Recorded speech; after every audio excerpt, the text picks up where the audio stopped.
devant Dieu et devant la nation, d'observer et de faire observer fidèlement la Constitution et les lois de la République, de respecter et de faire respecter les droits du peuple haïtien, de travailler à la grandeur de la patrie, de maintenir l'indépendance nationale et l'intégrité du territoire. Attention, vous le salut.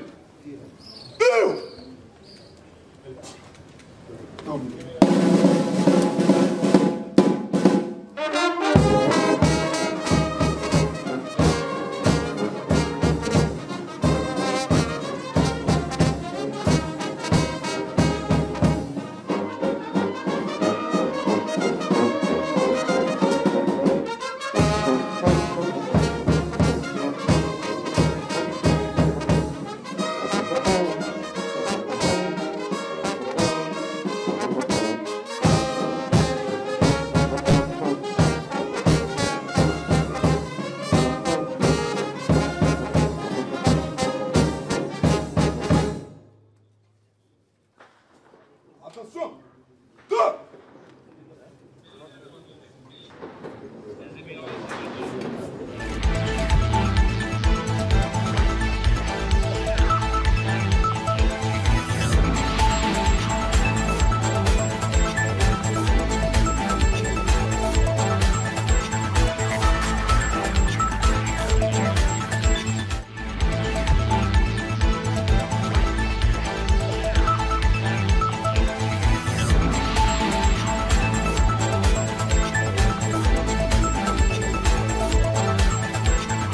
Pour le moment, nous, dans la ville d'accueil, nous suivons l'événement ça, mesdames et messieurs, pour qu'on y a là, c'est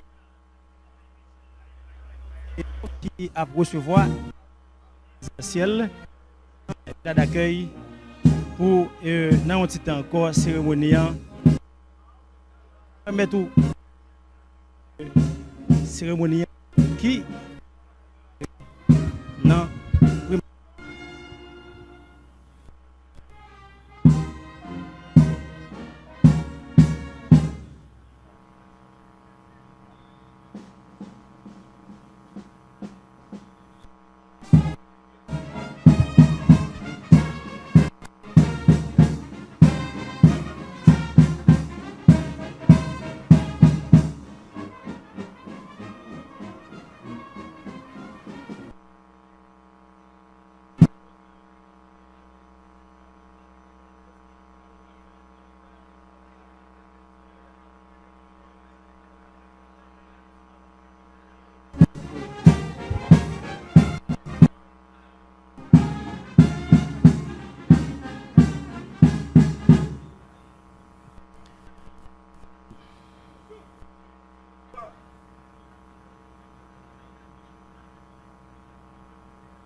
villa d'accueil, mesdames et cadres et présidentielle de transition qui a déroulé jeudi 25 avril 2024. Je t'ai signalé qu'il y a un peu qui prend pour permettre cérémonie ça dérouler. Une cérémonie nous avons signalé tout cap déroulé ou du moins cap réalisé en deux parties, dont la première partie là qui fait déjà matin mais pour qu'on y a c'est toutes les membres du conseil qui présents dans la ville d'accueil là qui sont recevoir présidentiel qu'on y a qui fait salutable remarquer tout de membres de anciens cabinets qui ont même tout fait déplacement pour participer dans gros événement événement qui a marqué installation conseil présidentiel de transition. Pour le moment, c'est invité à continuer à rentrer. Nous avons accord 21 décembre, nous avons un collectif 30 janvier et des raids compromis historiques et nous avons famille Lavalas, parti petite Dessalines et nous avons un secteur privé qui était pour Baïmoun. Ça fait que nous avons 7 personnes dans le conseil là. Mais par la suite, nous avons ajouté 2 personnalités et moun sa yo qui pral gen pour jouer rôle observateur, mais c'est organisation dans société civile là avec dans diaspora qui t'a pral bay moun sa yo. Donc yo te gagné 48 heures de temps pour te proposer moun yo, donc ça quitté un petit paraît difficile. Au nom du Conseil présidentiel de la transition, au nom du gouvernement, nous vous saluons très cordialement et vous invitons rapidement à recevoir le Premier ministre Michel Patrick Boisvert dans ses propos de circonstance. Merci de l'accueillir. Messieurs les membres du Conseil présidentiel de transition, Monsieur le Président du Conseil supérieur du pouvoir judiciaire, Messieurs les anciens présidents de la République, Mesdames, Messieurs les membres du gouvernement, Messieurs les anciens premiers ministres, Monsieur le secrétaire général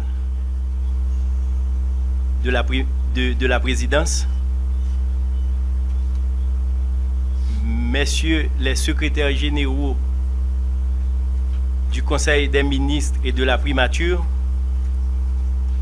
Mesdames, Messieurs les représentants du corps diplomatique et consulaire, Monsieur le coordonnateur général de l'Office de management et des ressources humaines, Mesdames, Messieurs les membres du Conseil supérieur du pouvoir judiciaire, Monsieur le commandant en chef des Forces armées d'Haïti, Monsieur le commandant en chef de la police nationale d'Haïti, Monsieur le président de la Cour supérieure des comptes et du contentieux administratif, Monsieur le protecteur du citoyen, Monsieur le recteur de l'Université d'État d'Haïti, Monsieur le gouverneur de la Banque de la République d'Haïti, Mesdames, Messieurs les hauts fonctionnaires et cadres de l'administration publique, Mesdames, Messieurs, en vos rangs, titres et qualités, Mesdames, Messieurs de la presse, distingués invités, Mesdames, Messieurs. Haïti, notre pays, se retrouve à la croisée des chemins à la recherche de solutions idoines pour sortir de cette crise politique multidimensionnelle qui a trop duré et dont les conséquences sont néfastes sur la population, sur les biens, sur les infrastructures, tant publiques que privées. La vie fuit notre pays, tant la situation est grave. Les multiples démarches entamées jusqu'à récemment pour s'en sortir ont mis du temps à produire leurs effets. Les solutions proposées, les efforts et les sacrifices consentis par les parties prenantes se sont heurtés aux difficultés inhérentes à la vie publique. Cependant, après de longs mois de pourparlers, de débats, de dialogue avec le support de la communauté internationale, une solution a été dégagée avec les forces vives organisées de la nation sous l'égide de la communauté caribéenne CARICOM. Aujourd'hui est donc un jour important dans la vie de notre chère République. Ce jour, en effet, ouvre la perspective d'une solution dont l'objectif fondamental, faut-il le rappeler, est d'adresser la crise multidimensionnelle que connaît le pays en vue d'arriver à un dénouement définitif. C'est un soulagement pour le pays qui pourra ainsi continuer d'espérer et de croire au changement possible auquel toutes les couches de la population appellent de leur vœu. La mise en place du Conseil présidentiel de transition rentre dans le cadre de cette solution hautement politique, convenue et concertée. C'est une solution haïtienne voulue par les Haïtiens à travers des partis politiques et des organisations de la société civile avec en soutien la communauté internationale. Elle offre la perspective de réunir les forces vives de la nation et de les rassembler autour d'un accord inclusif pour le grand sauvetage national. C'est pourquoi il y a nécessité et même urgence pour la nation d'expérimenter cette solution avec les parties prenantes tout en étant conscient de la lourde responsabilité qui incombe aux membres du Conseil présidentiel de transition. C'est à cette tâche, Madame, Messieurs les membres du Conseil présidentiel, que vous êtes appelés, celle de conduire le pays à la paix, au relèvement économique et social, à l'union sacrée, à la participation de toutes et de tous afin de relever le défi du développement et du bien-être du pays. Mesdames, Messieurs, l'heure est grave. La situation interpelle toutes les citoyennes et tous les citoyens d'Haïti en quelque lieu qu'ils ou elles se trouvent. La situation appelle au dépassement de soi et au changement de paradigme. L'intérêt général devra ainsi être au centre de toutes les préoccupations et des décisions publiques. J'invite pour ma part tous les compatriotes à œuvrer dans le sens du renforcement et de la consolidation des acquis en vue de contribuer au relèvement de notre cher Haïti. Madame et Messieurs les membres du Conseil de transition, la cérémonie de ce matin vous confère officiellement les rênes du destin de la nation et de son peuple. La besogne à abattre est de taille, tant les défis sont nombreux et immenses. Comme tout pays en développement, nos ressources demeurent limitées. C'est pourquoi je me permets d'attirer votre attention sur le fait que la population attend beaucoup de vous dans un contexte où tout devient prioritaire à côté de la sécurité. Je reste convaincu que la détermination, elle est là. L'engagement, il est là. Je reste convaincu que vous allez conduire le pays à bon port. Je vous souhaite du succès dans vos fonctions en formulant le vœu que vous arriveriez à mobiliser les moyens et les ressources adéquats afin que vous puissiez atteindre les objectifs que vous vous êtes fixés dans l'intérêt du peuple haïtien. Je ne voudrais pas terminer sans vous assurer de la disponibilité des membres du gouvernement démissionnaire qui, en tant qu'hommes et femmes d'État responsables, ont pris l'engagement de collaborer avec le Conseil présidentiel sur les dossiers que le Conseil jugera urgents, susceptibles d'atténuer les souffrances de la population. Encore une fois, mes félicitations et du succès à vous, membres du Conseil présidentiel. Que Dieu bénisse Haïti. Je vous remercie de votre attention.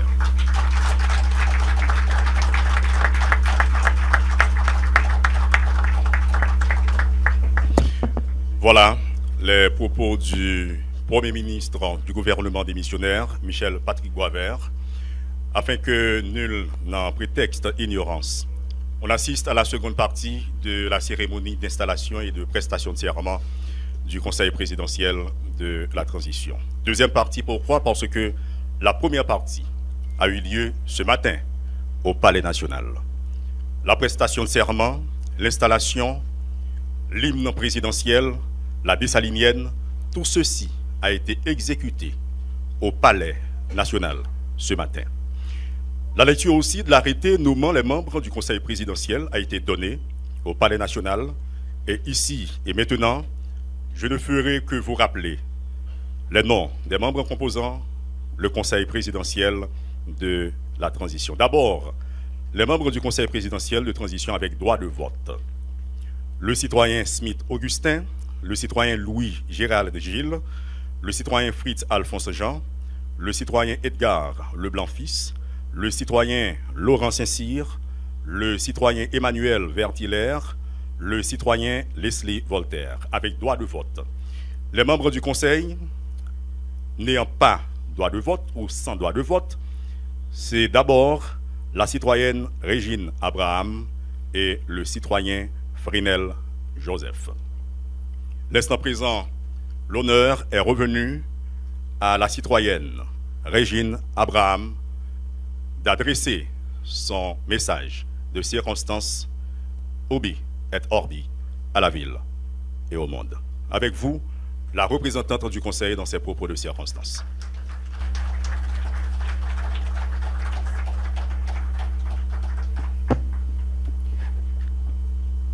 Monsieur le Premier ministre, AI, Monsieur Michel Patrick Boisvert, Monsieur le Président de la Cour de cassation, Mesdames, Messieurs les membres du gouvernement sortant, Mesdames, Messieurs les membres du Conseil supérieur du pouvoir judiciaire, Monsieur le Secrétaire général de la Présidence, Messieurs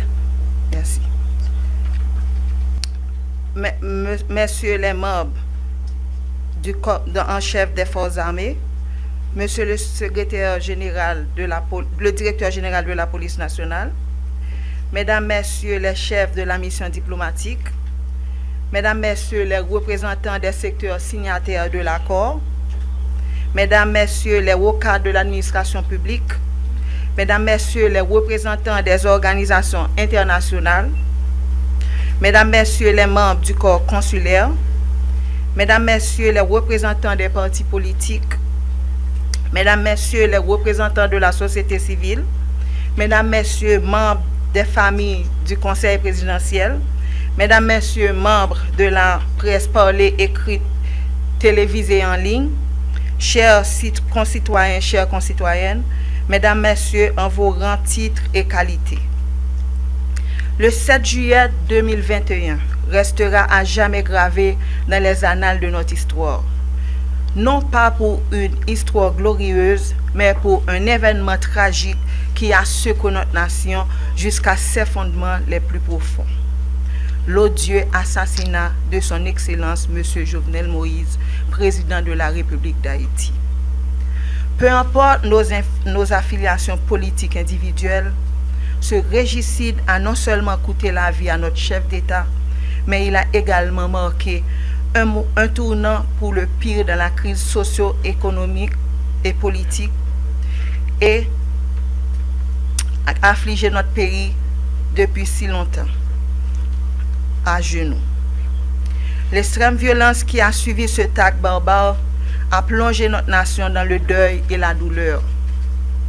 Ces violences ont eu un impact dévastateur sur l'économie déjà en chute libre, la vie sociale par des viols collectifs persistants sur les femmes et les filles, la paupérisation des couches moyennes, la vague de déplacement de population fuyant les zones dangereuses ainsi que le pays. Pour l'année 2024, 3 millions d'enfants en Haïti nécessiteront une assistance humanitaire en raison de la montée de la violence et de l'effondrement des services de base. Actuellement, près de 900 écoles, principalement situées à Port-au-Prince, ont dû fermer leurs portes, privant ainsi environ 200 000 enfants de leur droit fondamental à l'éducation, à leurs activités ludiques, à la découverte de leur pays et aux interactions sociales essentielles à leur développement. En outre, de nombreux enfants sont profondément traumatisés par les violences qu'ils ont subies ou auxquelles ils ont été témoins. Depuis le triste événement du 7 juillet 2021, notre nation a semblé dans un ami de désespoir et de désolation. Les structures institutionnelles de l'État haïtien, déjà fragilisées par des décennies d'instabilité politique, ont subi un effondrement spectaculaire. Non seulement la qualité, mais l'existence même des services publics offerts à notre population a été compromise. De plus, la population de la zone métropolitaine de Port-au-Prince est littéralement prise en otage, ce qui aggrave de manière exponentielle les conditions de vie des ménages. Nous assistons ainsi à l'effondrement total de nos institutions et à l'échec cuisant d'un gouvernement qui a totalement abandonné sa responsabilité de protéger sa population contre les violences criminelles, d'offrir des services publics à sa population et de piloter l'économie. Face à cette crise sans précédent, la population tout entière a reconnu l'urgence et la nécessité impérieuse d'une prise en main vigoureuse pour sortir notre pays de cette spirale de désespoir et de destruction. C'est dans ce contexte que des partis politiques, des organisations de la société civile, du secteur privé des affaires et de la diaspora haïtienne se sont entendus le 3 avril sur un accord politique historique pour conduire le pays sur la voie de la sécurité, de la stabilité et du redressement économique. Pour ce faire, le Conseil présidentiel, émanation de cet accord politique, qui exprime une vision commune de la transition construite par les secteurs et représentant un engagement responsable envers le peuple haïtien, s'attellera au lancement de 5 grands chantiers.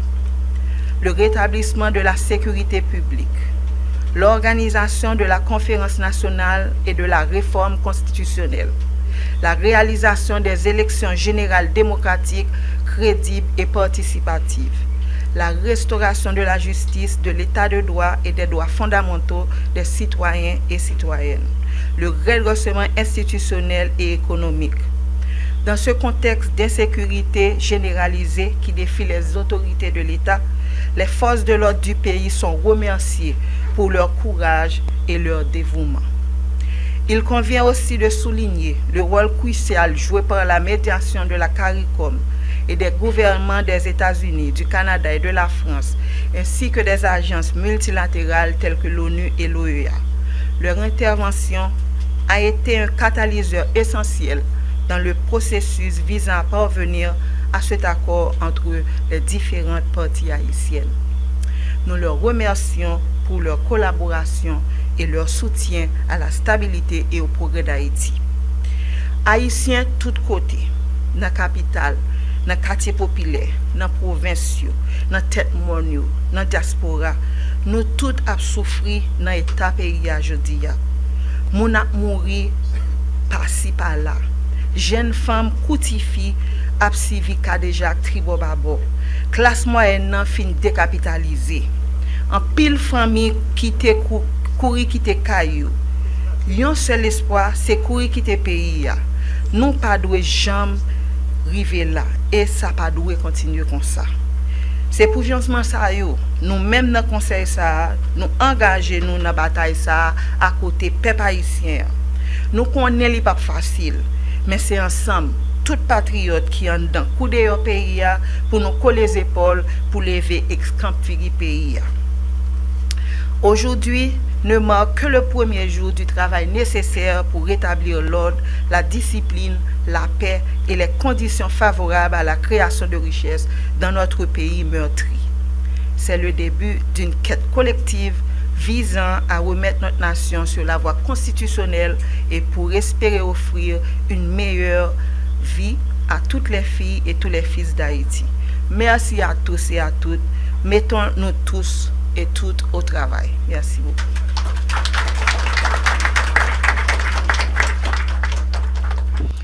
Voilà les propos de circonstance de Madame Régine Abraham, représentante du Conseil présidentiel de la transition.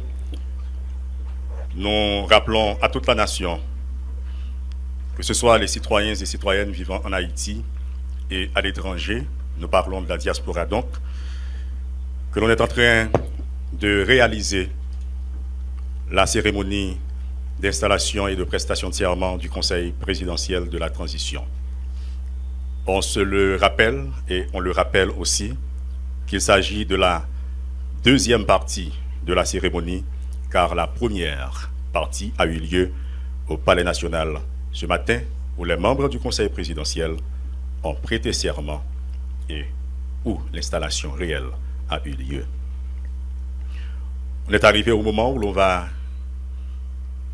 procéder à un toast de circonstance. Chaque jour est un jour, avons-nous dit, et aujourd'hui est un nouveau jour. Un jour à la fois, comme on le dit, carpe diem, il faut célébrer. On va enlever le pupitre et on va passer aux salutations d'usage protocolaires. Et cela va se faire délégation par délégation. on assiste à la distribution des verres de champagne pour le toast. Et ensuite, on va passer aux salutations d'usage, voire protocolaires, et l'on va indiquer l'ordre protocolaire dans lequel cela va-t-il se réaliser. L'on va inviter M. Fritz Alphonse Jean à se présenter pour cette partie aussi solennelle que les autres, la prononciation du toast. Chers amis de la diaspora qui nous écoutent là où ils sont, là où elles sont, chers amis de la communauté internationale, compatriotes haïtiens, haïtiennes qui tout partout en d'un pays, et surtout toute femme, toute si fille, nous connaissons été subi en pile bagaille pendant le temps ça a passé, ils continuaient à subir en pile bagaille, en pile viol collectif, viol individuel. Donc aujourd'hui c'est un tournant important. C'est un jour important de ce tournant de la vie nationale. Donc nous levons nos verres tous pour le travail qui nous reste à faire à Haïti.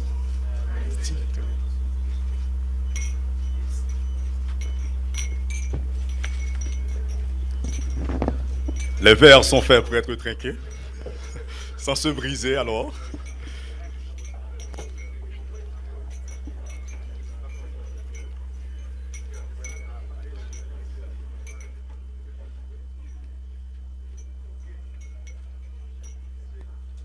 On entend le son des verres comme le son du clairon.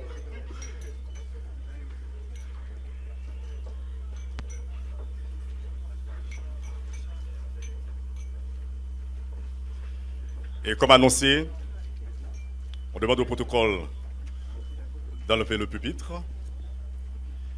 et on va procéder aux salutations d'usage.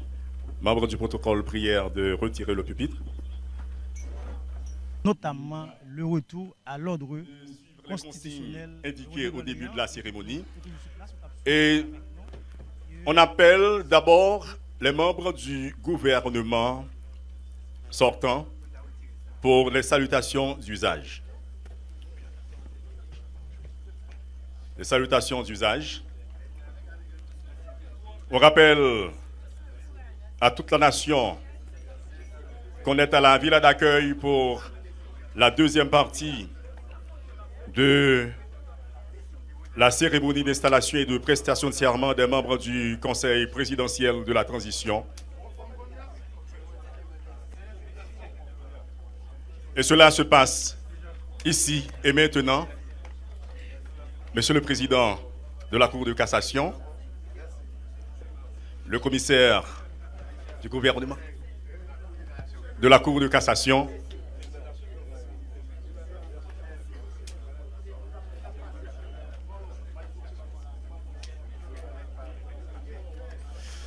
on invite le général en chef des forces armées d'Haïti, suivi du directeur général de la police nationale. On les invite pour les salutations d'usage.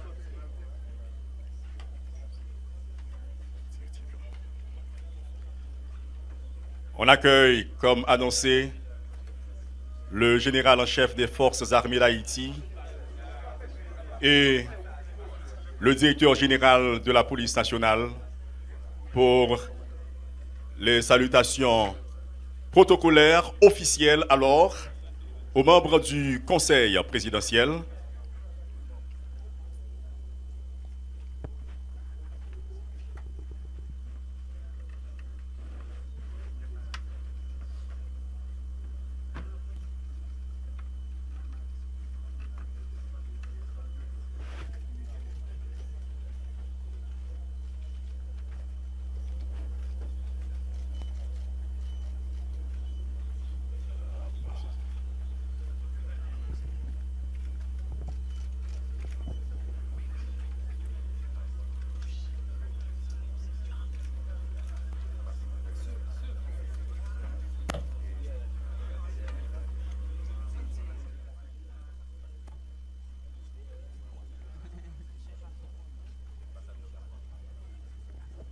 On reçoit à l'instant présent les ambassadeurs pour les salutations d'usage.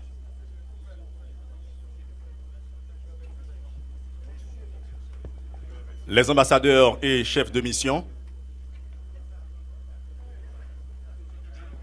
et les représentants des organisations internationales présents à cette cérémonie d'installation et de prestation de serment des membres du Conseil présidentiel.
Avec les circonstances aujourd'hui, oui.